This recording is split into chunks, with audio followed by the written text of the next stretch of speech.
출애굽기 40장. 주께서 모세에게 말씀하셨다.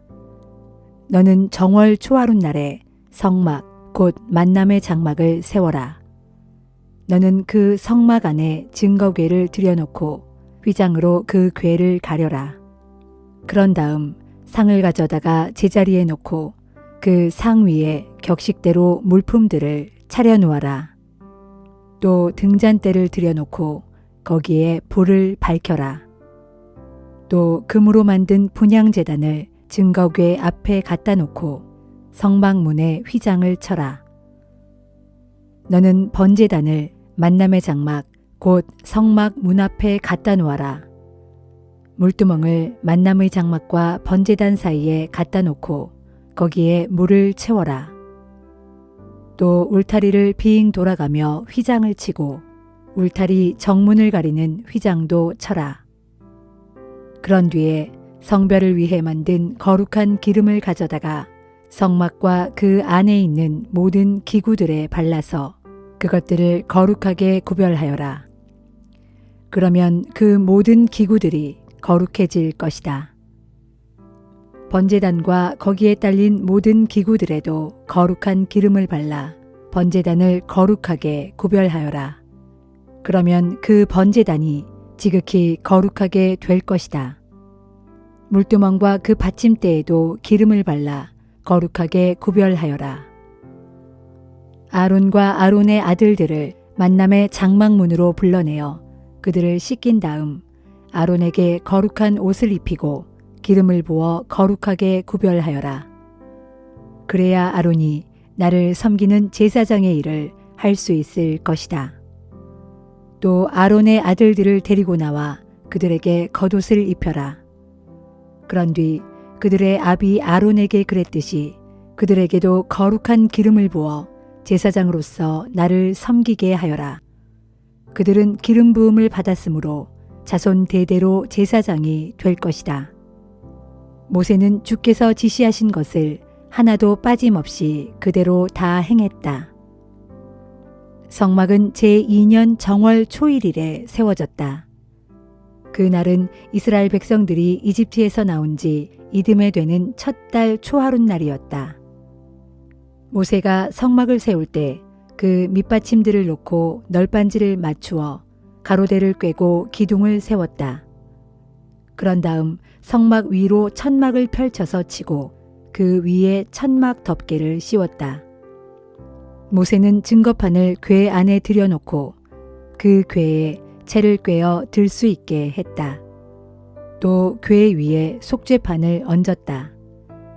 그런 뒤 모세는 궤를 성막 안에 들여놓고 휘장을 드리워 그 증거궤를 가렸다. 주께서 모세에게 지시하신 그대로였다. 또 모세는 만남의 장막 안에 상을 들여놓았다. 그곳은 성막의 북쪽면으로 휘장의 밖이었다.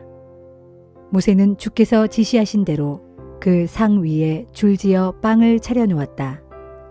또 등잔대를 가져다가 만남의 장막 안쪽에 있는 상의 맞은편 곧 성막의 남쪽에 들여놓았다.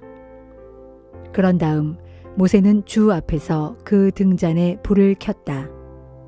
주께서 모세에게 지시하신 그대로였다. 또 금으로 만든 분향제단을 만남의 장막 안에 있는 휘장 앞에 모셔두고 그 분향제단 위에 향기로운 향을 피워 올렸다. 주께서 모세에게 지시하신 그대로였다. 그런 뒤 모세는 성막문에 휘장을 쳐서 성막 내부를 가렸다. 또 모세는 번제단을 만남의 장막 곧 성막 문 앞에 갖다 놓고 그 위에 번제물과 곡식제물을 주께 바쳤다. 주께서 모세에게 지시하신 그대로였다. 또 물두멍을 만남의 장막과 번제단 사이에 갖다 놓고 그 물두멍에 손발을 씻을 물을 담아두었다. 그리고 모세와 아론과 아론의 아들들은 그 물로 손발을 씻었다. 그들은 만남의 장막 안으로 들어갈 때나 제단에 가까이 나아갈 때 그 물로 손발을 씻었다. 주께서 모세에게 말씀하신 그대로였다. 그런 뒤 모세는 울타리를 세워 성막과 제단을 둘러쌌다. 그리고 울 정문을 가리는 휘장을 드리웠다. 이렇게 모세는 성막 공사의 모든 일을 다 마쳤다. 그때 구름이 만남의 장막에 덮이고 주의 영광이 성막에 가득 찼다. 그래서 모세는 만남의 장막 안으로 들어갈 수가 없었다. 구름이 만남의 장막을 뒤덮었고 주의 영광이 성막에 가득 차 있었기 때문이다. 만남의 장막을 뒤덮은 그 구름이 성막 위로 떠오르면 이스라엘 백성들은 진을 거두어 길을 떠났다.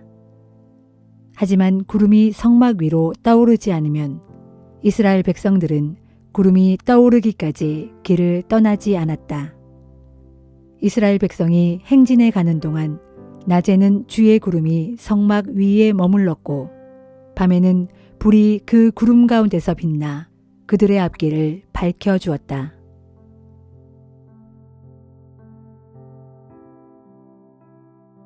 요한복음 19장. 로마 총독 빌라도는 예수를 끌고 가서 채찍질을 하라고 명령했다. 로마 군인들은 가시나무로 왕관을 만들어 예수의 머리에 씌우고 자색옷을 입힌 다음 유대인의 왕 만세 하고 조롱하면서 손바닥으로 예수의 얼굴을 때렸다. 빌라도는 다시 관저 밖으로 나가서 유대인들에게 말했다. 내가 그를 다시 당신들 앞으로 끌고 나오게 하겠소. 나는 그에게서 아무런 죄도 찾지 못했다는 것을 분명히 밝혀두는 바이요. 예수께서 가시관을 쓰고 자색옷을 입은 채 관저 밖으로 끌려 나오자 빌라도가 말했다. 보시오, 이 사람이요. 대제사장들과 경비병들은 예수를 보자 크게 외쳤다. 그를 십자가에 못 박으시오. 그를 십자가에 못 박으시오. 하지만 빌라도가 대꾸했다. 당신들이 그를 직접 십자가에 못 박으시오. 나는 그에게서 아무런 죄목도 찾지 못했소. 그래도 유대인들이 계속 우겨댔다. 우리에게는 율법이 있소. 그 율법에 따르면 그 자는 죽어야 마땅하오. 자신이 하나님의 아들이라고 주장했기 때문이오. 이 말을 듣고 빌라도는 더욱 두려운 생각이 들었다. 그래서 예수를 다시 관저 안으로 데리고 들어가서 물었다. 내가 어디서 왔느냐? 그러나 예수께서는 아무 대답도 하지 않으셨다. 빌라도가 말했다. 나에게 말하지 않을 작정이냐? 나에게는 너를 놓아줄 권한도 있고 십자가에 못 박을 권한도 있다는 것을 모르느냐? 그제야 예수께서 빌라도에게 말씀하셨다. 위로부터 당신에게 권한이 주어지지 않았다면 당신에게는 나에 대한 어떠한 권한도 없었을 것이요. 그러니 나를 당신에게 넘겨준 자의 죄가 더욱 크오. 이 말을 듣고 그때부터 빌라도는 예수를 놓아주려고 애썼다. 하지만 유대인들은 계속 목소리를 높였다. 만일 총독께서 이 자를 놓아주신다면 각하는 로마 황제의 충신이라고 할 수 없습니다. 누구든지 자기를 왕이라고 주장하는 자는 로마 황제를 반역하는 자입니다. 이 말을 듣고 빌라도는 다시 예수를 관저 밖으로 데리고 나와 돌을 깔아놓은 광장의 재판석에 앉혔다. 때는 6월절 전날 낮 12시쯤이었다.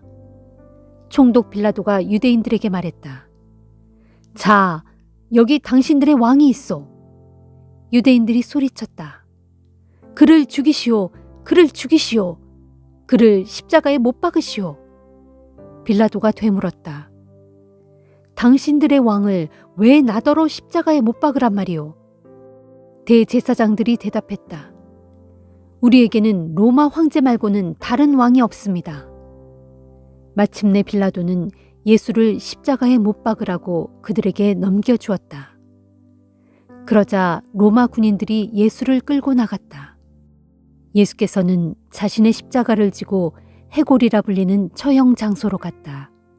해골은 히브리 말로 골고다였다.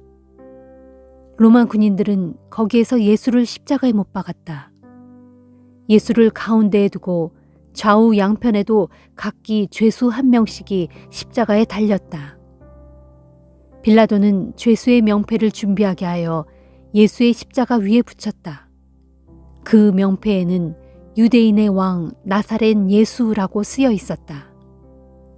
많은 유대인들이 그 명패를 읽었다. 예수께서 십자가에 못 박히신 곳은 예루살렘 도성에서 가까운 데다 명패가 히브리어와 라틴어와 헬라어로 쓰였기 때문이다. 그 명패를 읽고 대제사장들이 빌라도에게 항의했다. 저자의 명패에다 유대인의 왕이라고 쓰면 안 됩니다. 자칭 유대인의 왕으로 고쳐야 합니다. 그러자 총독 빌라도가 대답했다. 내가 그렇게 썼소. 바꿔 쓸 수 없소. 한편 예수를 십자가에 못 박은 군인들은 예수의 겉옷을 네 몫으로 나누어 한 사람이 하나씩 차지했다. 속옷이 남았지만 그것은 이음새 없이 위에서 아래까지 통으로 짠 것이었다. 그래서 군인들은 서로 이렇게 말했다. 속옷은 찢지 말고 제비를 뽑아서 차지할 사람을 정하자. 이렇게 해서 그들이 내 옷을 나누어 갖고 또 더 나누어 가지려고 제비를 뽑았다라고 한 성경 말씀이 이루어졌다. 예수의 십자가 가까이에는 예수의 어머니 마리아, 예수의 이모 글로바의 아내 마리아, 그리고 막달라 마리아가 서 있었다.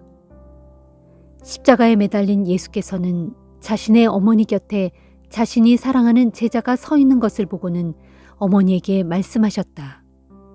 어머니, 보십시오. 이 사람이 어머니의 아들입니다. 그리고 또 그 사랑하는 제자에게는 보라, 이분이 내 어머니시다 하고 말씀하셨다. 그때부터 그 제자는 예수의 어머니를 자기 집에 모셨다. 그 후 예수께서는 이제 모든 것이 다 이루어진 것을 아시고는 성경 말씀을 이루시려고 내가 목마르다 하고 말씀하셨다. 그 말을 듣고 사람들은 항아리에 담긴 신포도주를 우슬초 가지에 꿰ν 해면에 적셔 예수의 입에 갖다 대었다. 예수께서 그것으로 목을 축인 뒤 이제 다 이루었다 하고 말씀하셨다. 그런 뒤 머리를 떨구시고 마침내 숨을 거두셨다. 그날은 6월절의 예비일이었고 다음 날은 특별히 큰 안식일이었다. 유대인들은 거룩한 안식일에 시체들이 십자가에 매달려 있는 것을 원하지 않았기 때문에 빌라도에게 가서 죄수들의 다리를 부러뜨려서 시체를 십자가에서 내려달라고 요구했다. 그래서 로마 군인들이 와서 예수와 함께 십자가에 달린 두 사람의 다리를 차례로 꺾었다. 그러나 예수께 이르자 이미 숨을 거두신 것을 보고는 예수의 다리를 꺾지 않았다. 대신 군인들 가운데 하나가 창으로 예수의 옆구리를 푹 찔렀다. 그러자 예수의 옆구리에서 피와 물이 쏟아져 나왔다. 이것은 모든 것을 직접 목격한 사람의 증언이므로 그의 증언은 참되며 조금도 거짓이 없다. 그는 자신이 말한 내용을 다른 사람들도 믿게 하려고 이처럼 증언하는 것이다. 일이 이렇게 됨으로써 성경에 기록되어 있는 바대로 그의 뼈가 하나도 꺾이지 않을 것이다 라는 말씀과 또 그들은 자기들이 찌른 사람을 쳐다볼 것이다 라는 말씀이 이루어졌다. 그 후에 아리마대 사람 요셉이 예수의 시신을 모셔가게 해달라고 빌라도에게 요청했다. 그는 예수의 제자였으면서도 유대인들이 두려워 그 사실을 감추어 오던 사람이었다. 빌라도가 허락하자 그는 가서 예수의 시신을 십자가에서 내린 뒤 정성껏 모셔갔다. 또 전에 예수를 한밤중에 찾아간 일이 있었던 공회의원 니고데모도 모략과 침향을 섞어 만든 방부제를 100근가량 가져왔다. 그 두 사람은 함께 협력하여 예수의 시신을 모셔다가 유대인의 장례 풍습에 따라 방부제를 바른 뒤 길고 고운 배로 온몸을 감았다.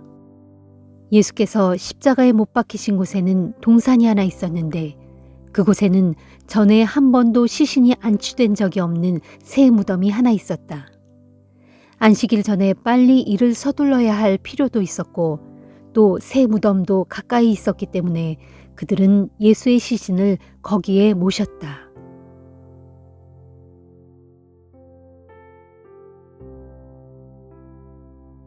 잠언 16장.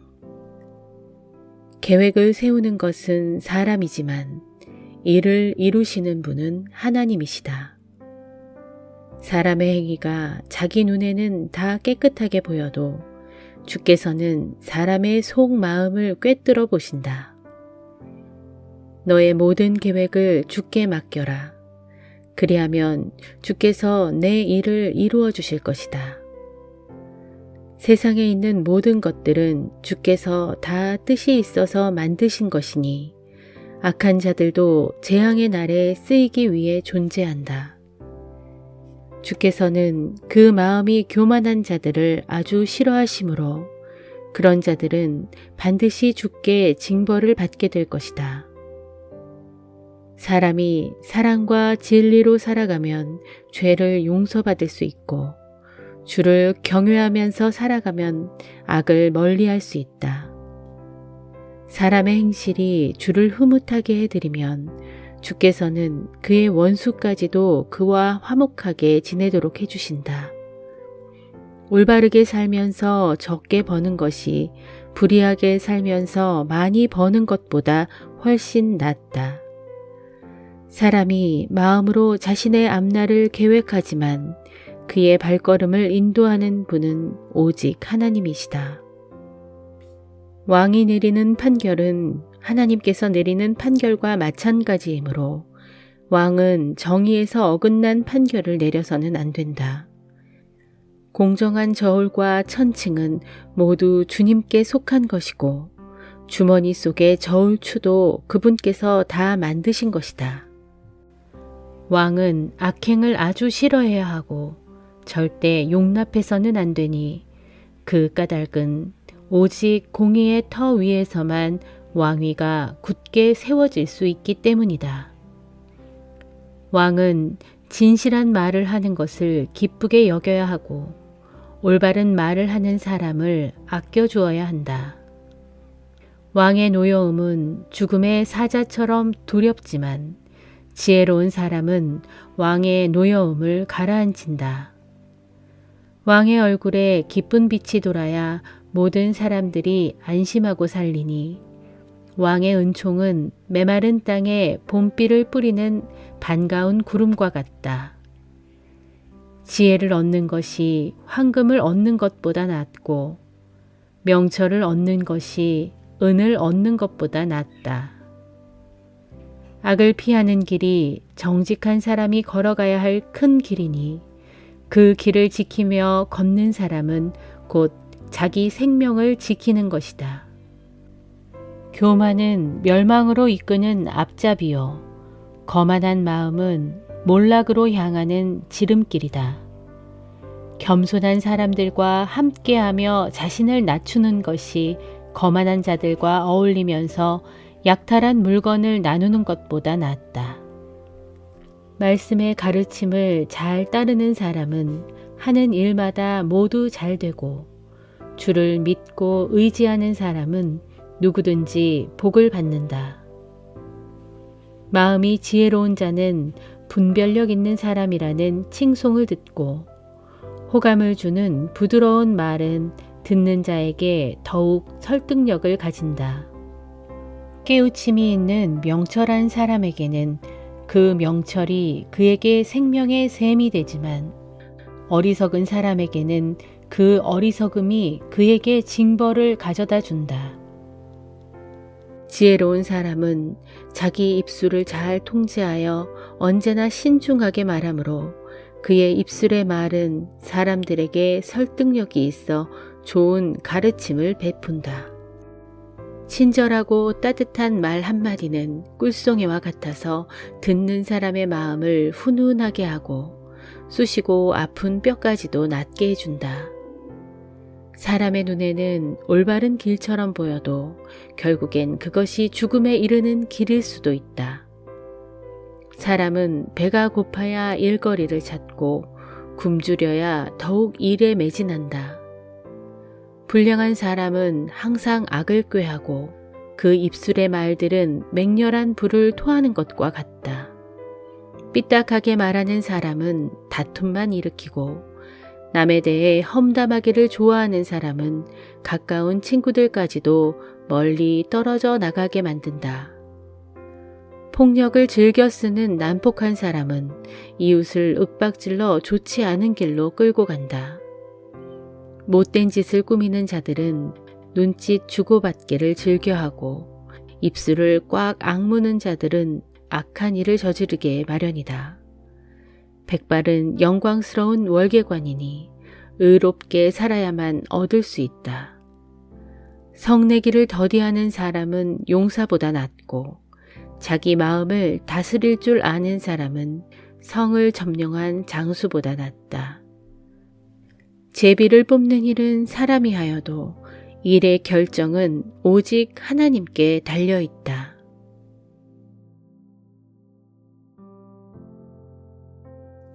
빌립보서 3장. 나의 형제들이여, 주 안에서 기뻐하십시오. 이미 여러 차례 한 말입니다만 여러분을 위해 조금도 번거롭게 여기지 않고 거듭해서 당부합니다. 악을 행하는 개 같은 자들을 조심하십시오. 포피를 베어 할례를 시행하는 것을 자랑하는 자들을 경계하십시오. 살의 한 부분을 잘라낸다고 해서 하나님의 자녀가 되는 게 결코 아닙니다. 하나님의 영으로 예배를 드리고 그리스도 예수를 영광으로 여기며 육체를 신뢰하지 않는 우리야말로 참으로 할례를 받은 자들입니다. 사실 육체로 말하자면 나야말로 자신감을 가질 만한 충분한 이유가 있습니다. 나는 누구보다 그럴 만한 자격이 있습니다. 나는 태어난 지 8해 만에 할례를 받았고 이스라엘 민족 가운데 베냐민 지파 소속이요 히브리인 중에 히브리인이며 율법으로는 바리새파 사람이고 유대교의 열성으로는 그리스도의 교회를 심히 박해한 자요 율법의 의로 따지자면 아무 흠잡을 데가 없는 사람이었습니다. 그러나 나는 이전에 나에게 이루었던 것들을 이제는 그리스도 때문에 다 해로운 것으로 여기게 되었습니다. 이처럼 내가 이전의 모든 것들을 다 해로운 것으로 여기는 까닭은 참으로 내 주 그리스도 예수를 아는 지식이 가장 존귀하고 가치 있기 때문입니다. 그래서 나는 그리스도를 위해 모든 것을 버렸고 심지어 그것들을 쓰레기로 여기게 되었습니다. 그것은 내가 그리스도를 얻어 그분 안에서 살기 위해서였습니다. 그리하여 나는 율법에서 비롯된 나 자신의 의를 얻기 위해서가 아니라 그리스도를 믿는 믿음으로써 얻는 의, 곧 그 믿음에 기초하여 하나님께로부터 비롯되는 의를 얻으려고 합니다. 내가 원하는 것은 정녕 이것입니다. 즉 그리스도를 바로 알고 그분의 부활의 능력을 체험하며 그분의 고난에 동참하고 그분의 죽음을 본받아 어떻게든지 나도 그분처럼 죽은 자들 가운데서 살아나는 부활에 이르는 것입니다. 하지만 내가 이 모든 것을 이미 얻었거나 또는 내가 이미 완전하게 된 것은 아닙니다. 다만 나는 그리스도 예수께 붙잡혔기 때문에 오로지 그 목적을 향해 힘써 달려갈 뿐입니다. 형제들이여, 나는 그것을 아직 붙잡았다고는 생각하지 않습니다. 다만 나는 뒤에 있는 것은 다 잊어버리고 앞에 있는 것을 붙잡음으로써 그리스도 예수 안에서 하나님께서 위로부터 나를 부르신 그 부르심의 상을 얻으려고 내 앞에 놓여있는 표대를 향해 날마다 달려갈 뿐입니다. 그러므로 누구든지 믿음이 성숙한 신자들은 모두 이와 같은 생각으로 살아가야 합니다. 만일 여러분이 무언가 나와 다른 생각을 갖고 있다면 하나님께서는 여러분에게 그것도 분명하게 보여주실 것입니다. 어쨌든 우리 각자가 어느 단계까지 이르렀던지 모두들 자신의 단계에 맞추어 그대로 계속 그 길을 쫓아가도록 합시다. 형제들이여, 여러분은 다 함께 나의 본보기를 따르십시오. 그리고 여러분이 우리를 본받는 것처럼 또한 우리가 여러분에게 제시한 본보기를 따라 살아가고 있는 사람들을 눈여겨 보십시오. 내가 전에도 여러 번 당부했던 것처럼 지금 또다시 여러분에게 눈물로 호소하지만 많은 사람들이 그리스도의 십자가와 원수가 되어 살아가고 있습니다. 하지만 그런 사람들을 기다리고 있는 것은 멸망뿐입니다. 그런 사람들은 자신들의 배를 하나님인 양 여기고 자신들의 수치를 도리어 영광으로 알며 또 마음속에 생각하는 것이라고는 오로지 땅의 일, 곧 세상적인 일뿐입니다. 그러나 우리의 시민권은 하늘에 있습니다.